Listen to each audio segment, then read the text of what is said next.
Kementerian Luar Negeri Indonesia mengatakan warga negara Indonesia di Ukraina saat ini dalam keadaan aman di tengah eskalasi konflik yang ada di wilayah itu. Untuk sementara, pemerintah meminta WNI berkumpul di KBRI di kota Kiev. Kemenlu telah melakukan komunikasi dengan 138 WNI di Ukraina. Jika situasi memburuk, pemerintah dan KBRI Kiev akan mengupayakan evakuasi WNI dari Ukraina. Rusia mulai menyerang Ukraina dan korban tewas mulai berjatuhan. Lebih lengkap terkait hal ini akan kami bahas bersama pengamat militer dari CSIS, Gilang Kembara. Selamat sore Mas Gilang. Selamat sore Mbak Cindy. Mas Gilang, dari serangan yang dilakukan Rusia ke Ukraina, 7 orang diinformasikan tewas dalam serangan. Menurut Anda akan sebesar apa nanti eskalasinya setelah ada korban tewas di sana? Saya rasa eskalasi ini baru saja bermulai dan tentu kita akan melihat lebih besar lagi, eskalasinya akan lebih besar lagi di kedepan harinya sampai Vladimir Putin merasa ia sudah mencapai tujuannya dengan peperangan ini. Seberapa besar yang Anda perkirakan dari serangan atau konflik antara Rusia dan Ukraina ini? Tentu saya bisa mengatakan bahwa di sisi timur Ukraina itu kira-kira ada sekitar 18 juta orang. Dan orang-orang tersebut memang sekarang sedang bergerak menuju ke arah barat, dan sepanjang jalan saya rasa pasti Vladimir Putin juga akan secara tidak langsung akan menyebabkan banyak kekacauan dan juga pertumpahan darah sepanjang ia menyerang Ukraina ke tengah. Oke, Anda tadi menyatakan bahwa ini mungkin akan berhenti ketika Putin merasa sudah mencapai pada tujuannya. Yang dikhawatirkan oleh Vladimir Putin atau Presiden Rusia adalah Ukraina bergabung dengan NATO. Sampai sekarang kan belum jelas di mana posisi Ukraina, apakah bergabung atau tidak dengan NATO. Alasannya kemudian dipertanyakan adalah mengapa meskipun belum ada kejelasan bergabung atau tidak, Rusia atau Putin masih terus melancarkan serangan ke Ukraina. Betul. Memang ini sebenarnya kita tidak mengetahui pada aslinya ya, apa sebenarnya tujuannya.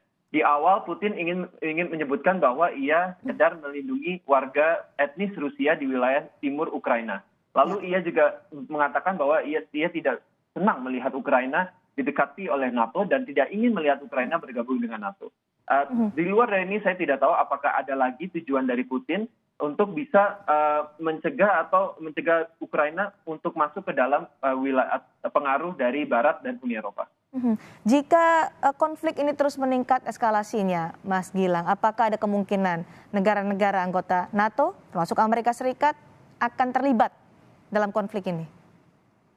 NATO dan Amerika Serikat sudah menjelaskan dari awal bahwa mereka tidak mempunyai appetite atau mempunyai kekuatan untuk mencoba untuk menghalau invasi Rusia di Ukraina. Yang telah mereka lakukan adalah untuk membantu Ukraina melalui berbagai macam material, baik itu material peperangan, alat perang, ataupun material untuk menjaga para warga sipil di Ukraina. Tetapi saat ini dan sampai sekarang mereka menyatakan bahwa mereka tidak memiliki keengganan untuk masuk menerjunkan pasukan langsung di wilayah Ukraina. Jadi dalam waktu dekat Anda perkirakan NATO dan Amerika Serikat tidak akan terlibat dalam konflik ini? Saya rasa tidak. Oke. Dalam serangan yang dilakukan oleh Rusia, Presiden Ukraina menyatakan kalau mereka diserang, maka Ukraina akan membela diri. Seberapa besar potensi konflik ini akan terus membesar dengan ada pesan dari Presiden Ukraina ini soal pembelaan diri? Saya rasa dari pihak warga Ukraina itu sendiri ada suatu rasa yang besar untuk mencoba untuk menghalau dan mempertahankan wilayahnya sendiri. Memang Ukraina dan Rusia itu kurang lebih adalah satu bangsa yang kurang lebih sama, yang similar.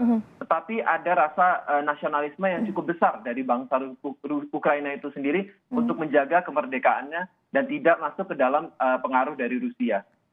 Oke, nah kalau tadi Anda menyebut eskalasi konflik ini akan membesar meskipun NATO dan Amerika Serikat dalam waktu dekat mereka tidak akan terlibat dalam konflik ini. Tapi apakah konflik ini hanya terjadi di wilayah Ukraina saja atau melebar ke wilayah lain di sekitar Rusia dan Ukraina? Memang sejauh ini kita lihat bahwa konflik ini terkonsentrasi di cukup banyak wilayah di Ukraina ya. Kita melihat masuknya pasukan Rusia dari sisi timur di area Donbas. Kita juga melihat adanya serangan di area kota Kharkiv, kota kedua terbesar Ukraina.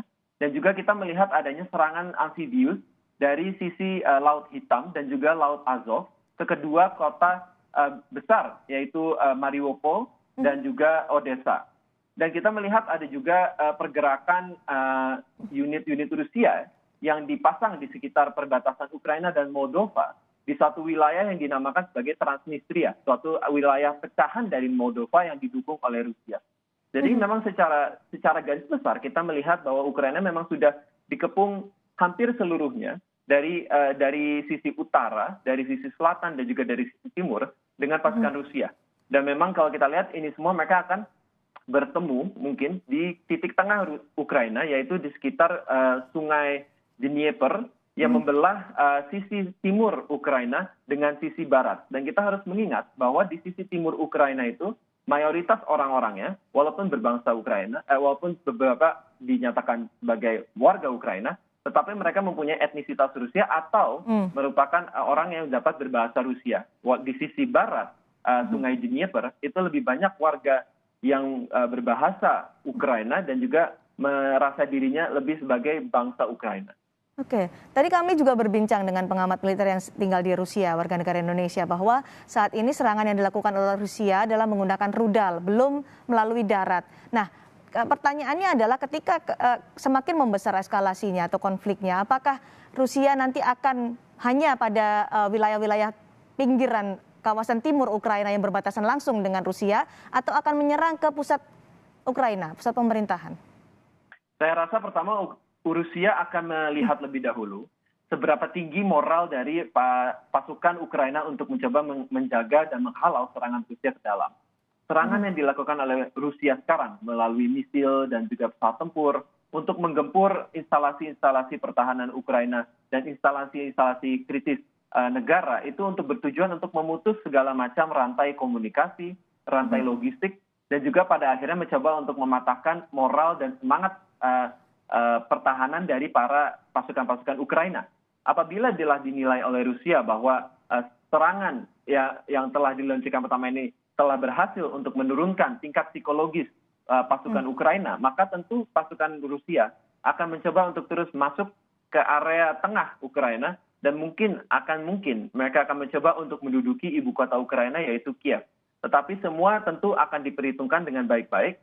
Rusia tentu akan mencoba untuk menyelesaikan hal ini secepat mungkin, dan juga kita perlu mempertimbangkan situasi cuaca yang saat ini terkadang yang dinilai sangat penting. Dan mengapa menurut saya cuaca itu penting? Karena Rusia pada doktrinnya sangat bertumpu kepada brigade mobil, brigade mekanisnya mereka, dan juga brigade tank mereka. Nah, di saat ini, saat musim dingin yang kering, yang telah mengeraskan tanah, itu suatu elemen yang membantu pasukan Rusia untuk melaju ke dalam Ukraina. Tetapi apabila cuaca pada suatu hari muncul hujan dan membasahi wilayah Ukraina, maka pasukan brigade tank mereka tidak bisa maju dengan kecepatan yang diharapkan oleh pasukan Rusia. Jadi memang cuaca menjadi satu faktor yang penting juga. Baik, serangan sudah dilancarkan oleh Rusia, korban sudah berjatuhan. Apakah ada yang bisa menengahi kedua negara ini, Mas Gilang? Itu adalah pertanyaan yang baik. Saya sendiri juga susah mencari siapa yang dapat menengahi. Saya awalnya merasa bahwa ASEAN mungkin sebagai asosiasi yang mempunyai hubungan baik dengan kedua negara bisa menengahi kedua belah pihak Ukraina dan Rusia. Baik, itu masih menunggu waktu karena eskalasi juga konflik masih terus terjadi di sana. Terima kasih Mas Gilang Kembara dari CSI telah bergabung bersama kami di Kompas Petang hari ini. Terima kasih Mbak Cindy.